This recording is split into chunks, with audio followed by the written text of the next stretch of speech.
Welcome to TezTalks Radio. I am your host, Marissa Trew, and on today's episode, I am joined by Rodell Warner, a Trinidadian artist working primarily in new media and photography. Rodell Warner emerged on the Tezos NFT scene through its partnership with the Serpentine Gallery back in 2023, and he was most recently featured as a finalist in the Museum of the Moving Image and the Tezos Foundation's community curation, which was shaped entirely by public vote. So hi, Rodell. Welcome to the show. How are you today? Hi, Marissa. Thanks for having me. Really good. So first off, as is customary in the show, I'd love to dig into your background, specifically as an artist. Can you tell me the story of what originally inspired you to pursue art as a career? I always made things that I need, and I used to make music.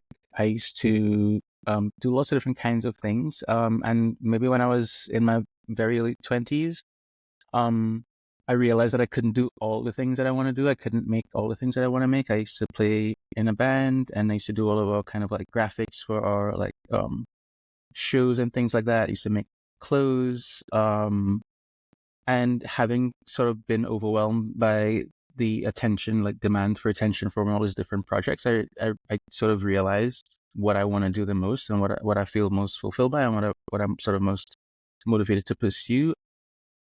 Also, I was drawn by the ability to like totally control the entire sort of narrative and sphere of activity. Like in a band, it's very much a sort of more collective project.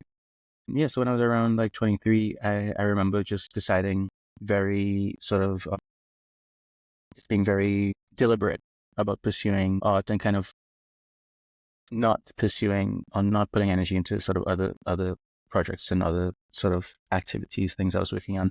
And yeah, so I devoted my time to my sort of illustration practice that I had at the time, learning digital tools. I got a job at a local printery where I worked in the art department and sort of got to sharpen my skills and moved into advertising from there and worked in a studio with a bunch of older artists who became my sort of mentors for 3 to 5 years. Into freelance, started having shows, started traveling.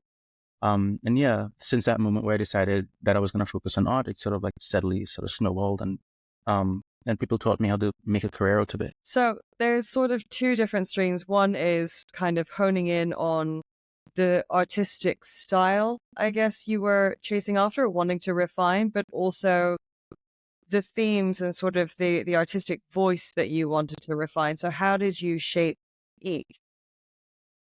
I think that had a lot to do with the people that I was around. So when I started working in advertising when I was around 22, 23, the ad agency that I worked at, the studio that I worked in, I was one of maybe 20 artists, and I was maybe, if not the youngest person there, I was one of the 2 or 3 youngest people there.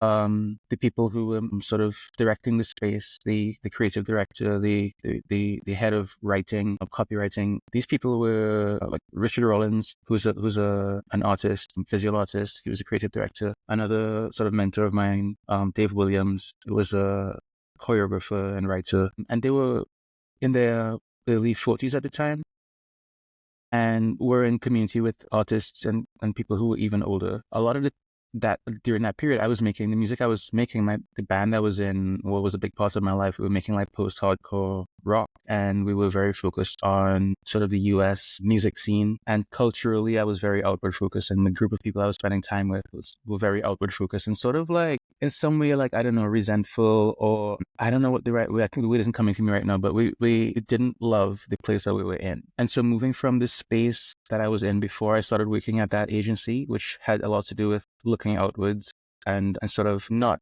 I can't find the right words, but like not loving the space that we were in. I moved into a community where these people absolutely loved the place that they were in, and seeing my view of it, became aware that I had missed so much. And like, they were talking about when they were young in the 80s, and like there were like trade protections that meant that there was a really vibrant fashion industry in Trinidad and Tobago, or like a lot of different creative people were making a living, and there was a lot more community and carnival. They really introduced me to like the art of carnival.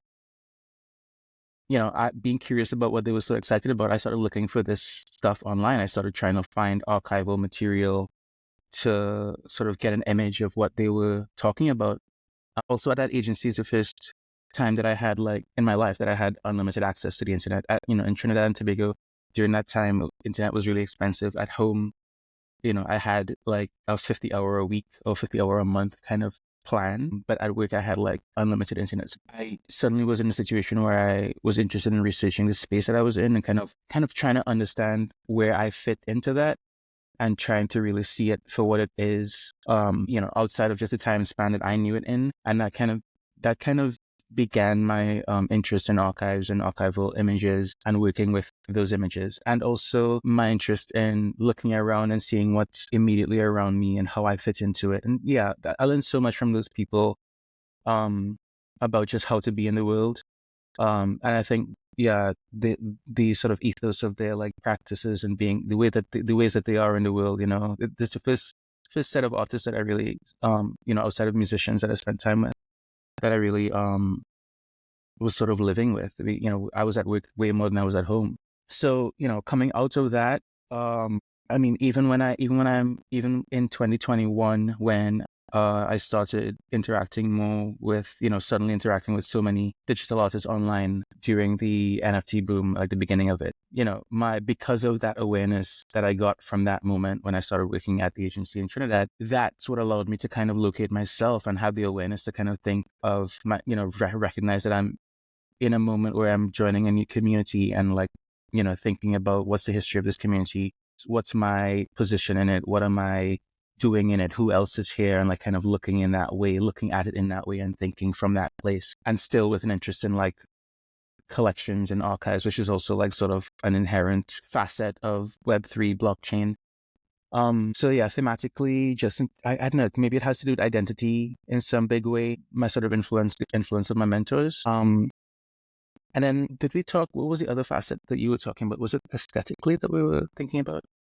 It was both about sort of honing in around your artistic voice, but also how you sort of chose your craft or your medium. So what I've understood so far based on what you've shared is that there was a lot of early exploration about your environment and how you identified within your environment and sort of seeking out places where you would resonate better.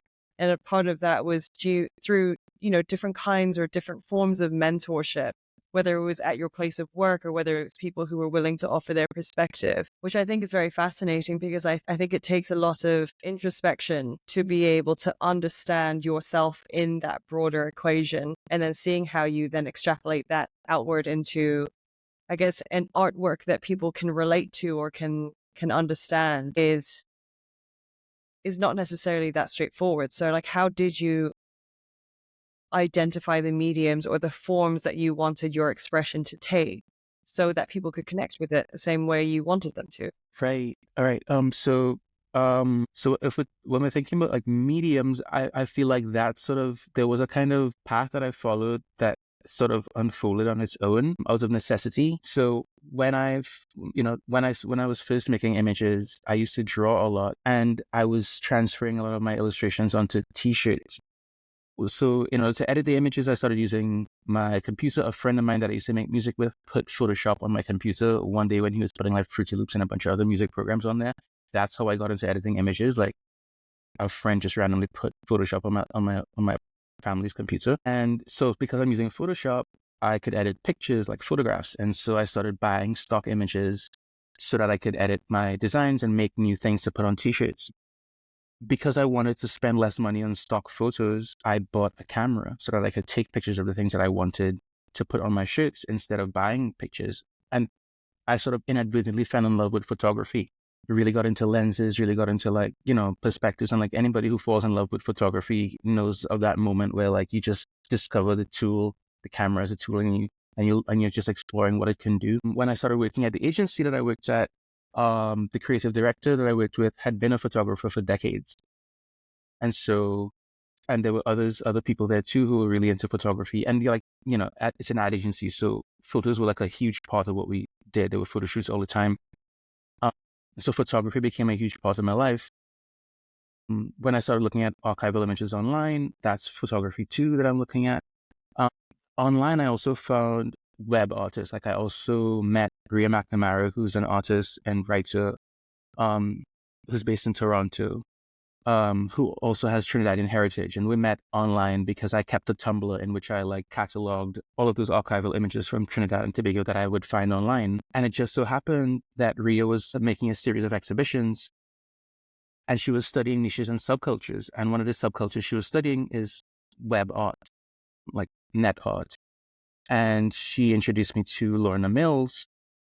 And this is like in, I don't know, 2009, 2010.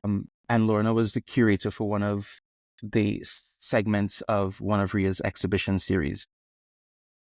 I meet Lorna as this like sort of artist curator who's like wrangling this really ragtag group of net artists to make work for this IRL exhibition that's happening in Toronto. And so online, this is where I get exposed to Francois Gamma, Roland Leonard, Chiara Passa, so many artists that were doing amazing, interesting things with images that were not photography. And this is where I kind of veered away from my photography practice. And when I became a little frustrated with my mentors for sort of what I considered like over directing my trajectory, and I'm like in my early 20s, I'm like, as a sort of rebellious move, I kind of ditched photography and I'm like, I'm working with abstract, just digitalia right now. I'm just messing with images. You don't know anything about this. You can't tell me about this. And that caused me to kind of, I'm making animated GIFs.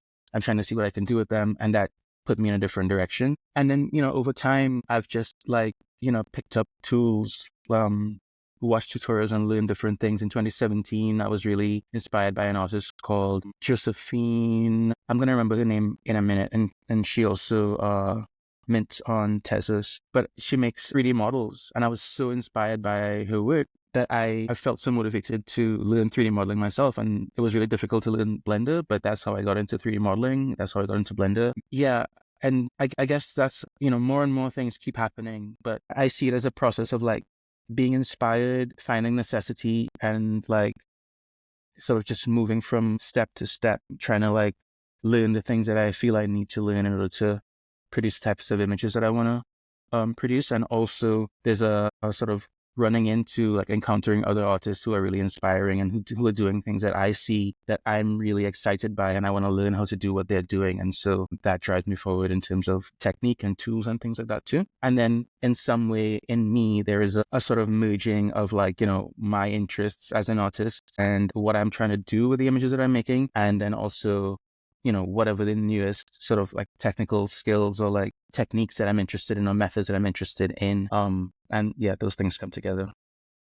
So it sounds like you never really, I guess, committed to just one artistic medium, but it was almost this iterative process where whenever you would encounter or experience something novel, you would attempt or you would experiment or you would see how it might fit into your own practice. Which naturally begs the question of when you first encountered NFTs and blockchain-based art, what was your initial impression and what was it that actually drew you into spaces like Tezos to not only distribute your work, but to use that as a kind of a medium in and of itself? What was really exciting about the NFT boom was the possibility of earning a living as an artist in a totally new way. And what was really changed my mind, I also experienced it as something that had a learning curve that seemed steep. I wasn't sure about it at first. I didn't understand it very well. And I had done some reading and like watched some tutorials and things like that, and still wasn't really, when a friend of mine texted me and was like, have you started making money with this yet? Like, and told me about a friend of his that had started making money with it. I was like, okay, maybe I need to pay more attention to this. And, reached out to my community of like net artists, sort of like just people that I know online. And somebody was Nicholas Sassoon sent me an invitation to a foundation. And I minted my first works on the Ethereum blockchain. And they sat there and it was very disappointing.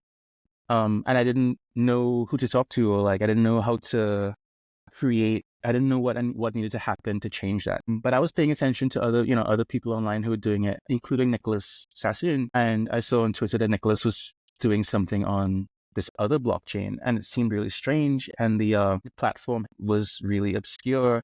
But I saw that there were people paying attention and talking about it, and it felt very different than my experience on Ethereum or trying to mint on Foundation, because that just felt, and like for me, there was just nobody there. But the thing that was really obvious on Tezos was that there were a lot of people who were really excited about what was happening. So even though it looked like not the place to like make a ton of money, it did seem like the place to be in community with people. And that's also something I identified that I really, really wanted. And that was the reason I started minting on Tezos. And, you know, one challenging thing when I started doing that was figuring out what to mint. And, you know, I have a lot of sort of experiments that I'd worked with, you know, and I have a hard drive that has like, you know, I have all my work organized by year since like the year 2013. And I have all of these sort of digital experiments, things that are, you know, that I could possibly mint. And I've started like trying out different things. And I feel like the first month or so was really just like a sort of research period where I was like checking out what people were interested in, seeing what seemed to work and didn't work. But I think something clicked when I realized that I had joined a new community and that I really wanted to find a way to share something in this group that had resonance with this group. And, you know, like one thing that I think about a lot is like nicknames. Like whenever I get a new nickname, it's because I've joined a new group and like, you know, somebody who loves me in that group like wants to be affectionate in a way that they don't know how to be, and they find some kind of sweet thing to call you. When you join a new group, it really matters that you sort of speak the language of that group, or like some language emerges, or some like culture emerges, like ways to do things emerge that are specific to that group. And so I feel like my first month or so paying attention to Tezos was really trying to figure out what I wanted to do in the group, and also, you know, what the culture and what the interests of the group were. When I started minting my works that were 3D models, animated 3D models of plants, which is not something that I had done before. It was something I'd kind of been experimenting with, but hadn't shared publicly. People responded to it really well, and people were getting excited about it. And I thought, okay, I found something that matters to this new group of what felt like friends that I have online. And I just went from there. I think many artists enter the Web3 space, or at least back in, 2020, 2021, with this prospect of being able to better financialize their work. And there was a lot of, economic incentive to participate because it was a new means of making an income and making a living. But at the same time, there was almost this direct necessity of gaining favor from this community, or like being liked by the audience, which kind of sometimes can run contrary to the integrity of the work. There's the art for the art's sake, and then there's the art to be sold. Was that something that you had to grapple with at all, or did you sort of have it clear in your mind of what was, I guess, more voice and what was more sellable? I think it was definitely something I was thinking about. I'm not sure that it occurred to me as a challenge or like something to grapple with, because I realized really early on that I wasn't interested in making anything that I wouldn't be making otherwise, or that I wasn't interested in doing just for its own sake, or for my own sake, because I was able to articulate a long time ago that what I do that's the thing that I call art, is I'm making things that I need. And then if I make things that I need and share them publicly that other people appreciate, is because that thing that I made that I need also has some meaning to other people. So it was very important to me right away to not deviate from that. There was a moment, I think, early on where I think it was the first and only time I minted something that I maybe felt wasn't finished or wasn't resolved enough, or that I should have spent more time with. And the sort of what felt like the permanence of it, the fact that it existed there on my, like, in my wallet, on my profile as like a thing that I made that didn't feel like something that I had put 100% into. It was such a terrible feeling that, yeah, any sort of like wiggle room that existed in me for, possibly minting something that didn't feel that I wasn't able to like stand behind 100%. That it went right out the window. All the wiggle room went right out the window with that realization that like I don't want to have to feel compromised in any way. But that's also like an ongoing and like active conversation in blockchain. And I guess in any situation where artwork is being sold, yeah, but I kind of was able to figure out early on that I didn't. Yeah, it was kind of clear to me the like possibility for sort of that type of compromise, and I was careful sort of not to fall into it. So if we take the beginning of your journey and then fast forward to the end of last year / early this year, where you were featured as part of the Tezos and Museum of the Moving Image exhibition, can you tell us a little bit more about that and how the collaboration came about and sort of what were the themes and the concepts that you wanted to explore in the works that you exhibited? Yeah, the beginning of my journey on Tezos and this most recent activity with Momi are very, very connected. I would say that the works that I've first shared that were most resonant in this space is my Terraria series, these animated 3D models of plants that I started making around minting in 2021. The Momi Tezos community curation project starts off where I think a dozen or maybe it's 10 advocates are asked to nominate artists. And I was nominated by Chris Coleman. And Chris Coleman is one of 4 collectors, one of 4 people. And Chris Coleman is also an artist, but is also an avid collector and is one of 4 people that have collected all of my terrariums. The first series that I made of 30 terrariums, he collected every one of them, even like spending a long time tracking the second terrarium, which had sold out and which nobody was on secondary for the longest time. And he finally collected one. And since then has collected, I think, without exception, every terrarium that I've minted. And this is the person that nominated me for this project. And the work that I'm sharing, because I'm interested in it being something that has meaning in this community, a lot of what I've included in this sort of like archive that I've exhibited, that I am exhibiting at Momi, it includes a lot of these terrariums.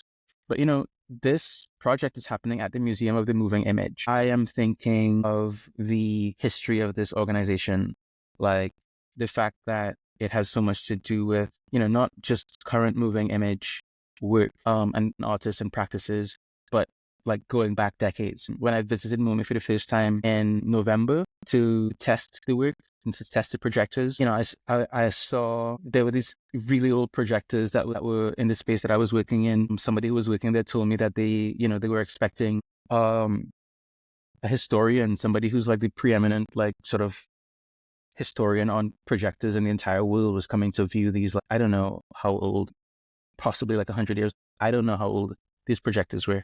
And at the same time, the big show at the museum was Uriah Harvey's sort of like career survey show that was going on, and Uriah is to me just the most spectacular artist. And so like to be able to see her works there, which to me is like, the cutting edge, like just in on all levels, representing something that's so new in a way, but also her own personal history. Like they will expand her entire career. And then also in this building that is devoted to moving image history, like technically in terms of the materials that are used and the tools that are used, in terms of the artists that have worked in this field. And I'm being invited to produce a work that exists on a 50-foot wall in the lobby of this museum. And so I'm thinking about my own history and the history of my own moving image practice. And I'm thinking about my own archival practice. And I'm thinking about my hard drive on which I have all of my moving image experiments cataloged by year that I can go through, and like sort of the energy of the space, I feel has so much to do with like history and the meaning of history in the present, that the work that I've produced was my own sort of personal vision of that. So it's a lot of my own moving image experiments, including the terrariums that I produced over the last 4 years or so that I shared on Tezos. And I'm sort of presenting that archive. I wrote a program that serves images. I think there were over 200 images, moving images, animated GIFs that I rendered them in such a way that they can overlap with each other, and you can see through them, the transparent GIFs. And yeah, and the same conversation about like, who is this for? What has meaning in this space? it's in Queens, New York. Like what's the history of this space? Like I just felt like, yeah, the same things I was thinking about at the beginning of my journey on Tezos is exactly, it's all the same concerns in this So most recent project. it was kind of like everything that was coming full circle. As you alluded to, if it was your archive, it was almost like a snapshot of your evolution as an artist, at least as it related to the digital mediums in particular. But Yeah. also something we were discussing earlier is that this notion of the archive and history and technology seems to be this ongoing theme within your work. And I know one of your current projects is titled Artificial Archive, so it sort of encapsulates all of those themes together. Can you explain sort of the concept behind that and the inspiration behind it and the role that technology actually plays in that project, and whether there is this intersection of technologies like blockchain that you explore throughout the process? Yeah. And as you just reminded me of something actually when you mentioned the evolution of technology. And, at MoMI, the space is also just littered with, like, if you're walking through the museum, there are always just like exhibits of just old tech, just like all kinds of old cameras, projectors, and things like that. And in this installation that's up right now, and it's up until February 2nd, there is the use of, in my installation, a 3D fan projector, which I don't know if you've ever seen one of these things, but it's amazing that it's like a fan. It has these two fins, these two like, it looks like an X with like strips of light, like LED strips on it. And as it spins, these LED lights are synchronized to produce colors in such a way that when they spin, they produce an image that looks like it's floating in the air. And I first saw these things at like supermarkets in Jamaica, and they're mostly used in marketing, but it was really important to me to include this in this exhibition at the Museum of the Moving Image, because it also occurs to me as a brand new form of projector that's in a new installation in this building that's housing all of these historical tools. And then like Artificial Archive is a project that maybe it's the first project of mine in which the use of text to image generators or AI generated images or computational images is a real feature, or is like a sort of integral part of the work. And I haven't minted any of my Artificial Archive works. And the reason is that Artificial Archive is what I've created a sort of like fabulated, a sort of speculative photographic archive from the Caribbean. It's all of these sort of AI generated images that never existed in real life. When photography was new, the people that lived in the Caribbean did not have access to photography. And so when we see the first images of people from the Caribbean that exist, that were made from maybe like the late 1840s to like the early 1900s, it's never from the perspective of the people themselves. They are really very often shot by sort of colonial settlers. And often the people are recorded as part of some kind of colonial project. They're documented as laborers mostly. But we know from writing and other forms of documentation that their lives were very rich, but we don't, that doesn't occur in the photographic archive. So we don't know what they look like when they were at rest, or we don't know what they look like at home. We don't know what, if they had cameras, who they would have photographed and what they would have photographed. And so this Artificial Archive is me using text-to-image tools to imagine what those images might have looked like. The community that I belong to, that these pictures have the most meaning in, is the community of like Caribbean people that pay attention to what I do. And that's a very distinct community compared to the people that I share things with on Tezos, who are interested in other things. Those are not people from the Caribbean. Those are people from all over the world who might find interest from what I've learned, or from what I expect from my experience in this space. These are people who might find interest in this sort of like technical aspects of how this work is created, but might not feel invested in what it is trying to do necessarily. Not in the same way that the people from the Caribbean do, who might observe these images as something that they are personally connected to. And the work is really intended to affect their imaginations. It's really intended to use the sort of authoritative power of photographic images to work against the way that the existing actual photographic archive works. The way the actual photographic archive of the Caribbean, early photographic archive of the Caribbean works on the minds of Caribbean people is to suggest that the people that existed during that time only existed in the ways that they appear in that archive.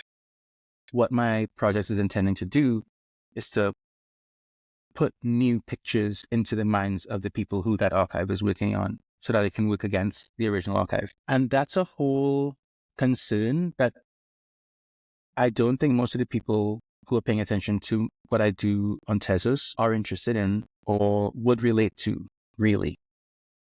And yeah, like I also think that, during that early period on Tezos where I was kind of trying to figure out and trying to learn and sort of doing informal research on what has resonance in the space, which has to do with like not just what I can sell, but like what has meaning, what matters to these people in this community, of which I'm a part. It's also paying attention to what I care about seeing from other people in the community and seeing how different approaches in terms of what the origin of the work is, how that translates in the space in terms of what it means to the viewer. But artificial archive, in terms of the technology that's used, using text imaging, I'm using machine learning, I'm using Blender. A lot of my images are viewed through lenses that I make in Blender. And so there is an aspect of 3D modeling and viewing an image through a sort of virtual lens that's a part of the project as well. Yeah, that's kind of how all of that comes together. Yeah.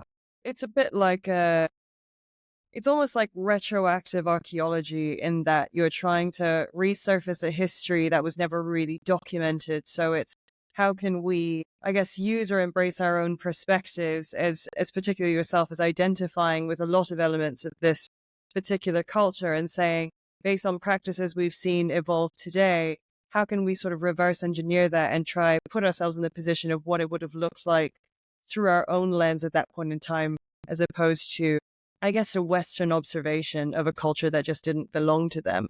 So it's very fascinating. But what really struck me was the notion that, as diverse as the art world is within the NFT space, there is still this sense of boundary as to what is for this audience or where these audiences sit versus what they may not necessarily be as receptive to, sort of understanding where that line is for you as an artist, particularly as you do engage with all these different technical mediums that are quite popular online.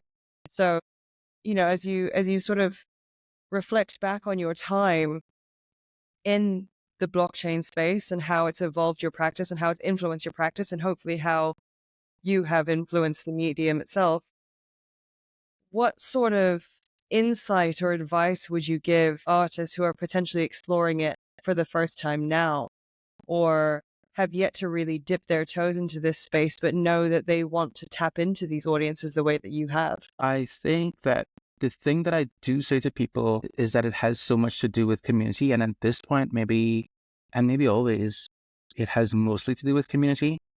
It has I think at the beginning, especially when even the conversation of like, what are we doing? What is this that's happening? Was being sort of taking shape.